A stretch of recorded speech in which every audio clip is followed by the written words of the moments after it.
Assalamualaikum warahmatullahi wabarakatuh. Kembali lagi di channel Media Islam. Pada video kali ini kita akan membahas tentang kisah penciptaan Malaikat Jibril alaihissalam. Namun sebelum lanjut, jangan lupa tekan tombol subscribe dan aktifkan tombol lonceng notifikasinya.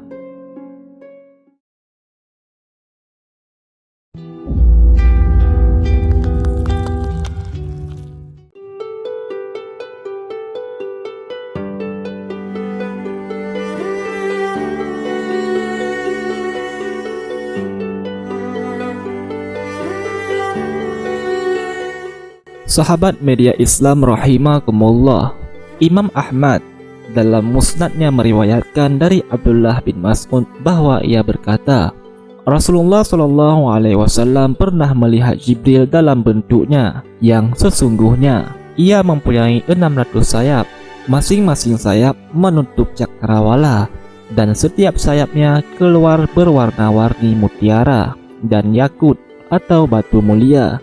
Ibnu Katsir mengatakan bahwa isnad hadis ini jahid atau bagus.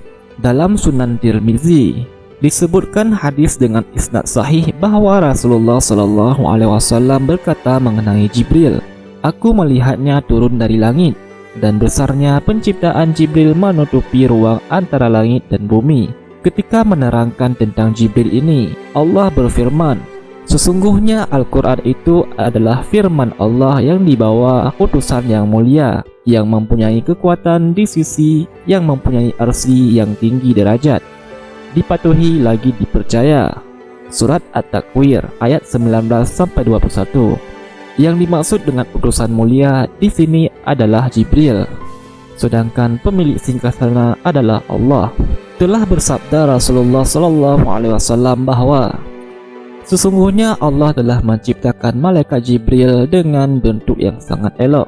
Jibril mempunyai 600 sayap, dan di antara sayap-sayap itu terdapat 2 sayap yang berwarna hijau seperti sayap burung merak. Sayap itu antara timur dan barat. Jika Jibril menebarkan hanya satu daripada beberapa sayap yang dimilikinya, maka ia sudah cukup untuk menutup dunia ini. Setelah memandang dirinya yang tampak begitu indah dan sempurna, maka Malaikat Jibril pun berkata kepada Allah, "Wahai Rabbku, apakah engkau menciptakan makhluk lain yang lebih daripada aku?"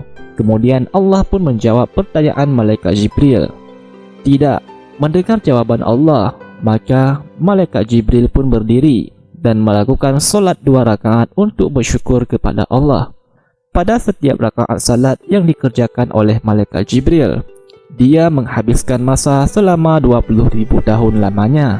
Setelah Malaikat Jibril selesai melaksanakan solatnya, kemudian Allah pun berfirman kepadanya, "Wahai Jibril, kamu telah menyembah aku dengan ibadah yang bersungguh-sungguh, dan tidak ada seorang pun yang menyembah aku seperti ibadah yang kamu lakukan. Akan tetapi, di akhir zaman nanti akan datang seorang nabi yang mulia, yang paling aku cintai bernama Muhammad. Dia mempunyai umat yang lemah dan sentiasa berdosa.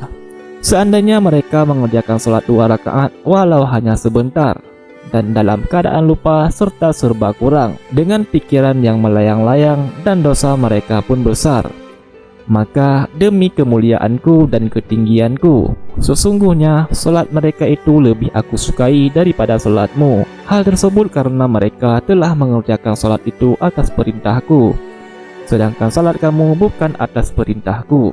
Setelah mendengar hal tersebut, Jibril pun kembali bertanya kepada Allah, "Ya Rabbku, apakah yang engkau berikan kepada mereka sebagai ganjaran atas ibadah yang mereka lakukan kepadamu?" Maka Allah berfirman yang artinya, "Hai Jibril, akan aku berikan syurga ma'wa sebagai tempat tinggal mereka." Malaikat Jibril kemudian meminta izin kepada Allah untuk melihat syurga ma'wa tersebut. Setelah Allah memberikan izin kepadanya, maka Malaikat Jibril pun mengembangkan sayapnya dan terbang menuju syurga ma'wa. Satu hayunan sayap Malaikat Jibril adalah sama dengan jarak perjalanan selama 3.000 tahun.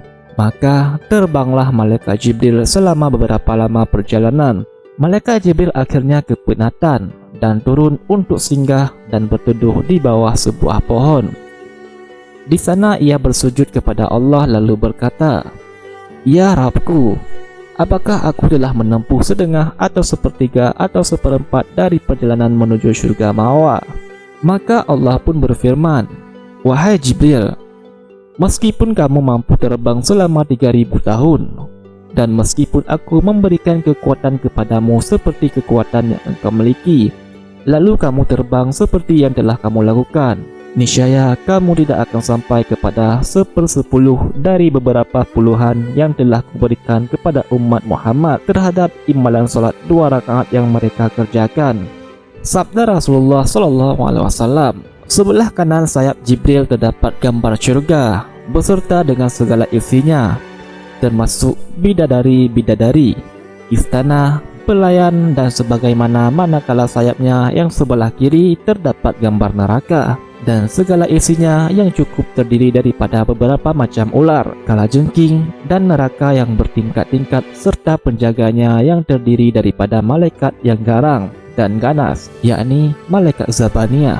Kata Rasulullah lagi, "Apabila telah sampai ajal seseorang itu, maka akan masuklah satu kumpulan malaikat ke dalam lubang kecil pada badan manusia.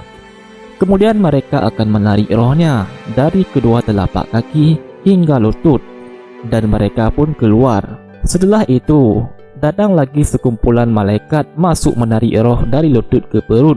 Begitulah seterusnya dari perut ke dada dan dada ke kerongkongan. Itu saat nazak seseorang. Kalau orang yang nazak itu orang beriman, maka malaikat Jibril akan menebarkan sayapnya yang sebelah kanan, sehingga orang itu dapat melihat kedudukannya di surga, sehingga terlupa orang-orang di sekelilingnya. Jika orang yang nazak itu orang munafik, maka Jibril akan menebarkan sayap sebelah kiri untuk menunjukkan tempatnya di neraka, sehingga ia menjadi sangat takut serta lupa kepada keluarganya.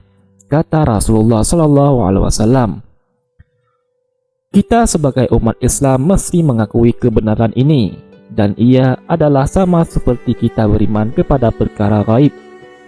Tidaklah mustahil bagi Allah untuk menciptakan segala sesuatu karena Dia Maha Pencipta. Cukuplah sekadar kita melihat langit yang tidak bertiang. Bukankah ia perkara mustahil bagi manusia untuk membuatnya?